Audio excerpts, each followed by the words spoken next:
Sugar ఉన్న patient sugar కంట్రోల్లో లేకపోవడం వలన ఇన్ఫెక్షన్ వచ్చే అవకాశం ఉంటుంది కాబట్టి ఇంప్లాంట్ ఫెయిల్ అయ్యే అవకాశం ఉంటుంది. అలాగే స్మోకింగ్ చేసేవాళ్ళు, గుట్కాలు నమిలే వాళ్ళ వల్ల ఏమవుతుందంటే నోటి లోపల ఓరల్ సబ్మ్యూకస్ ఫైబ్రోసిస్ అనేటువంటి కండిషన్ వస్తుంది. లోపల ఉన్నటువంటి మ్యూకస్ మెంబ్రేన్ అంటే నోటి లోపల ఉన్నటువంటి మృదు చర్మము బిగుసుకుపోయి, అంటే దాని సాగే తత్వాన్ని కోల్పోయి బిగుసుకుపోతుంది.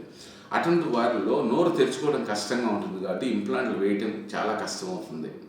సో ఈ కండిషన్ తర్వాత ఈ స్మోకింగ్ వలన నోట్లో వేసిన ఇంప్లాంట్లు ఎముక లోపల పట్టుకునే తత్వాన్ని కోల్పోతాయి, త్వరగా ఫెయిల్ అయ్యే అవకాశాలు ఎక్కువ ఉంటాయి. అంటే ఈ స్మోకింగ్ అనేటువంటి రకరకాల కెమికల్స్ వలన నికోటినే కాకుండా కొన్ని వందల రకాల కెమికల్స్ స్మోక్తో పాటు వెళ్తాయి. ఇవి మన బోనుని ఇంప్లాంట్ చుట్టూ ఆకర్షితం చేయకుండా అడ్డుకునే అవకాశాలు ఉన్నాయి కాబట్టి ఇంప్లాంట్ ఫెయిల్ అయ్యే అవకాశం ఉంటుంది.